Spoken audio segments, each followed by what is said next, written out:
So it all started back on March 9th, about a month and some change ago. I had been working in Unreal Engine since January, the top of the year, and I was a complete noob. I didn't know anything.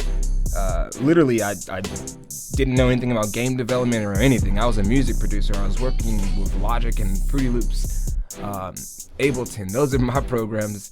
So, I just want to expand my horizons, so I decided to learn game development. Now, during that 3-month period of learning game development in Unreal Engine, I followed countless tutorials, and I listened to so many GDC talks that I thought they would run out of talks to listen to. Like, I literally listened to everyone that I could find. So, on March 9th, my brother, who's a God-tier developer who lives in San Fran, called me, and he was asking me about my progress in Unreal. And so I was telling him that I learned so much, and I was working on an open world game that I thought was going to take me at least a year to get to like a prototyping finished stage. And he was actually impressed. Now, that game that I was working on is called Real 1, and I'm actually still working on that game, but not right now. So my brother decided to test my knowledge of the engine by offering me a challenge, and he challenged me to make a full prototype game in 2 months, something that I can put in the stores in 2 months. And so instantly I was like, oh, okay, I believed that I could do it, but that was a challenge. So I started brainstorming. And at the time I was at my job, I was a teacher. I am a teacher, and clearly, nobody's teaching right now because of COVID, unless you're doing it online. But I was at my job, and all I had access to was a sheet of graph paper. And so all of my research and all the advice that I acquired to this time suggested that I'd start small in order to get a project. All indie developers should start small, just so you can finish something. That's all the advice that I heard. So I decided to start small. Now, a 3D game will require me to learn Blender or some kind of 3D modeling software to create unique assets. And I knew that if I wanted to have a game that was like, something that people would play and buy, I would have to have unique art assets. And, although I feel like I could learn a new program with ease, it's not a problem for me. I knew that it would be costly to the timeline, and it would not be feasible for 2 months. So I decided that a 3D game probably wasn't the best route to go. I thought about pixel art because, pixel art is something that you can do on your own. So in all my research, I had learned that these artists are just drawing pixel arts. And I'm like, okay, I think I could do that. So I thought. So, the only pixel art that I've ever done up to that point was paint back in the day. way back in the day. So I wasn't confident that I could do it, but, it's a freaking dots on a freaking grid. How hard could it be is what I was thinking. So the first thing I did was come up with a list when I decided pixel art is the way to go, and this is the list.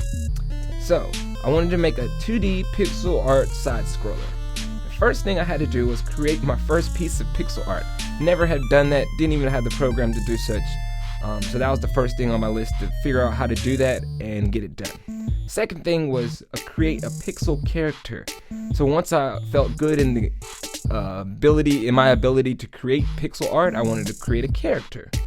Then the third thing is have a concept for the game, which these kind of switched around as I went.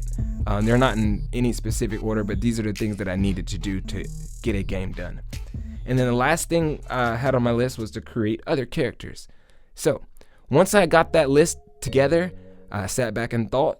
Luckily, it was like a Friday and it was like a movie day for the kids, and I didn't have a lot to do with them. So I thought, and I started to brainstorm further. Now, every story, or most of the stories that you've ever heard, where there's a hero involved or some kind of main character protagonist that wins or has to conquer something, they go through something called the hero's journey. And I'm familiar with that because of probably like 9th grade, high school, I don't know, English. I don't remember where I learned this at. But the hero's journey is something that's real. And basically what the hero's journey is you have a hero, they lose something, and then they're on a quest to get it back. And then either they succeed or they fail. That is the hero's journey. It's 3 steps. So I wrote that out as my first thing. I wanted my game to follow the hero's journey so that I could have an easy story to tell. So after I got that, I began to brainstorm ideas that would follow the hero's journey. So I was thinking about a hero. What would be my hero? The first hero I came up with was an alien. And what did they lose? They lost their child. And now they're fighting humans to get it back. Did they succeed or fail? I don't know. That was just a good idea. The next hero I came up with was like a man. And maybe he loses his girlfriend and he fights through the bad guys to get her back. I was like, okay, I could actually do that. That's kind of a good story. And then I was like, maybe because the world is on this like feminist thing right now, how about have a hero as a woman who loses her boyfriend and she fights through aliens to get him back, or she fights through some kind of monsters to get him back?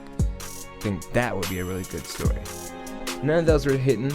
Then I was like, what if the hero was an angel and he lost his wings and he had to fight through hell's demons to get him back?